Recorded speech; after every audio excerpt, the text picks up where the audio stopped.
Vous êtes bien sur la chaîne des champions de France, soyez les bienvenus dans ce MAC 33 avec une émission encore particulièrement dense. Le sommaire en images tout de suite. Dans quelques instants, nous recevrons Franck Jurietti, c'est un des cadres de l'équipe de Laurent Blanc. C'est sa 7e saison ici au Girondins de Bordeaux. Il nous dira quel regard il porte sur son équipe. Comme toujours, le point sur l'entraînement depuis le terrain au plus près des joueurs avec Olivier Faure et Olivier Paulin. Enfin, à découvrir en avant-première un extrait de l'Internat épisode 4. L'Internat, vous savez, c'est cette plongée au cœur du centre de formation avec peut-être les futures stars des Girondins de Bordeaux. Sur le plateau de Girondins TV, comme promis, on est très heureux de l'accueillir. Franck Jurietti. Bonjour Franck. Bonjour. C'est pas la première fois que vous venez sur le plateau de Girondins TV, vous ne découvrez pas l'environnement? Non, ça m'est déjà arrivé, ouais, je connaissais un peu. J'ai déjà fait une interview avec Joanne Micou, Mathieu Chalmé, après son départ. Ouais. C'est une question que je pose souvent à vos collègues qui viennent sur le plateau. L'exercice médiatique, pour vous, c'est quelque chose que vous appréciez modérément? C'est pas votre tasse de thé? Ouais, non, modérément, moyennement. Ouais.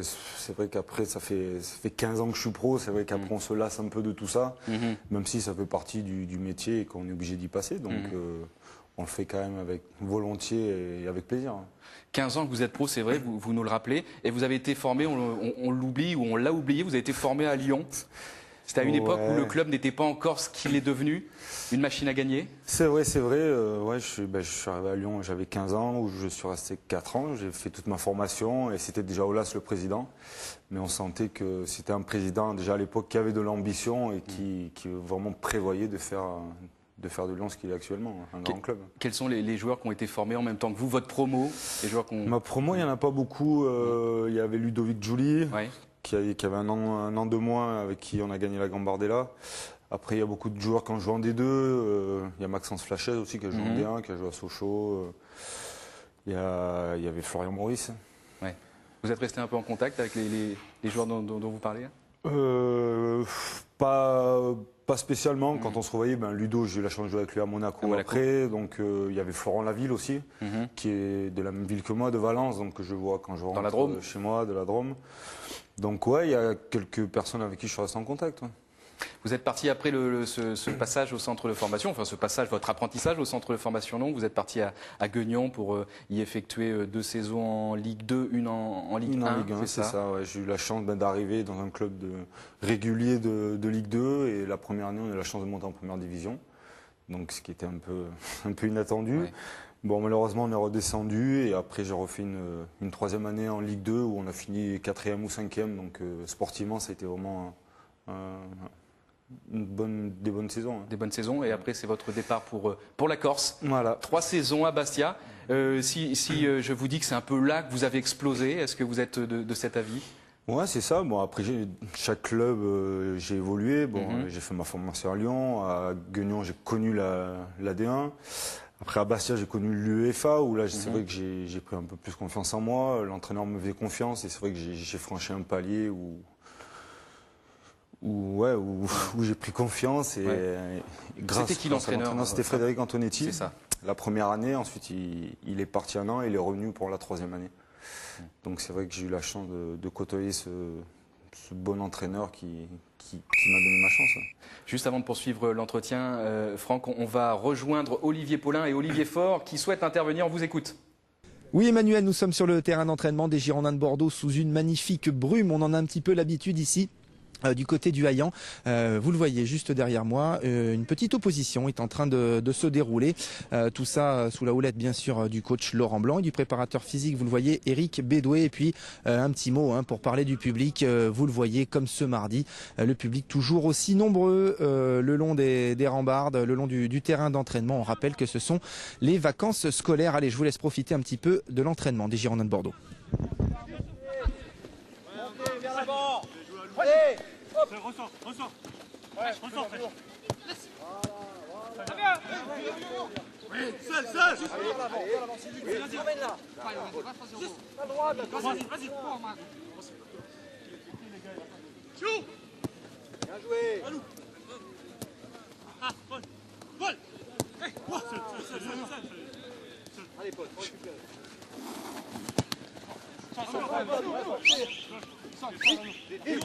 Vite là avant. Trouve une solution. Yana,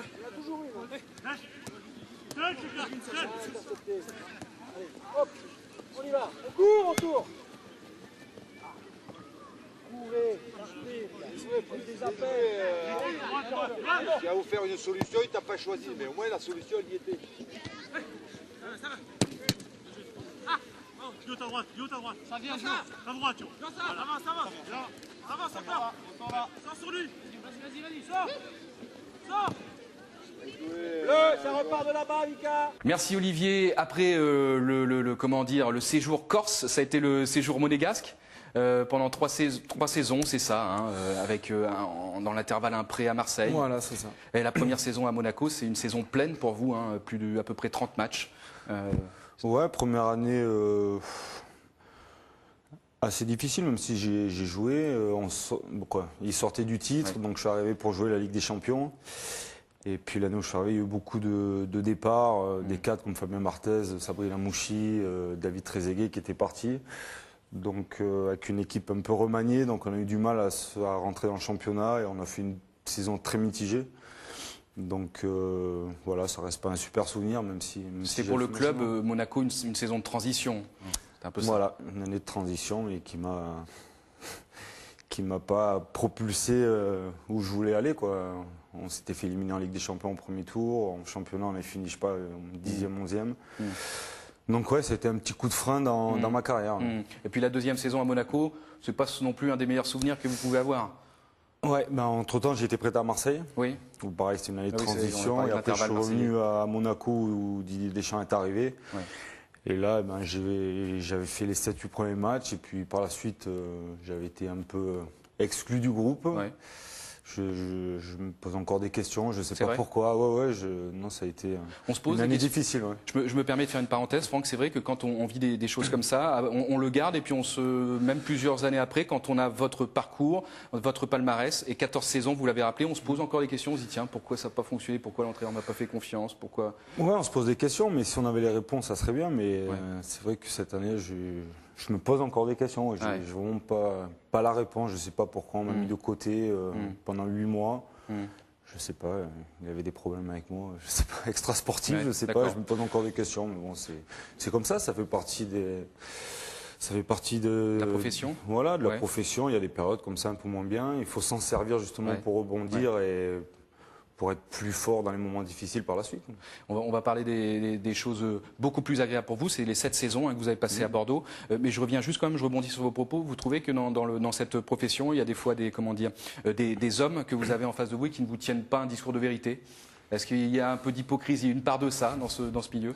Oui, il y en a beaucoup. Ouais. Il y en a beaucoup. Surtout quand ça va pas. Quand on a la chance d'être premier, de gagner tous les week-ends, c'est sûr que c'est plus facile. Il y a un peu d'hypocrisie, mais ça va, tout le monde passe au-dessus. Donc, mais c'est vrai que quand on commence à avoir des mauvais résultats, là, c'est là que le mauvais côté des personnes ressortent. Ça, c'est sûr. Vous arrivez à Bordeaux après, et vous y êtes depuis maintenant 7 saisons, hein, c'est ça? Ouais, C'est votre j'attaque ma 7e saison. Votre 7e saison, et puis là c'est le club qui vous a permis de réaliser certainement vos objectifs, à savoir gagner des titres. Ouais, déjà de me relancer, Ouais. et puis de gagner des titres, parce que c'est vrai que j'avais rien gagné. J'avais rien gagné, même si j'avais eu la chance de faire des belles saisons, mais c'est vrai qu'en arrivant à Bordeaux, déjà j'ai eu la chance d'être vice-champion d'abord, une année de lutter un peu pour le maintien aussi, Ouais. et puis après c'est vrai que là en 3 ans, on a eu la chance d'être champion, de gagner 2 Coupes de la Ligue, 2 trophées des champions. Donc c'est vrai que ça arrive sur le tard, mais bon, on le prend Bien sûr. Ben, Franck, regardez, à propos de Coupe de la Ligue, regardez ces images. Et là, on vous voit, vous êtes capitaine. C'était la saison dernière contre Ouais. Vannes, capitaine de cette équipe. Et là, vous brandissez ce trophée au Stade de France. Qu'est-ce que vous avez ressenti à ce moment-là? Vous avez dit, c'est une forme d'aboutissement? Ouais, c'est ça, même si l'aboutissement pour un joueur, ça reste quand même le championnat. Ouais. Mais après, la Coupe de la Ligue, même si elle est moins prestigieuse que la Coupe de France, ça reste un beau trophée. Donc, et surtout que c'était mon premier. Donc voilà, en plus ce soir-là, comme Ulrich ne jouait pas, c'est moi qui étais capitaine. Donc voilà, il y a eu plein de belles choses ce soir-là, avec une belle victoire en plus au bout. Donc c'est vrai que ça reste un super souvenir. Ouais. C'est la soirée où vous avez une exposition, où on vous voit, parce que vous êtes capitaine de cette équipe, c'est vous qui brandissez le trophée. C'est ça, ouais. Mais en plus, quand on est défenseur, Mathieu Valverde.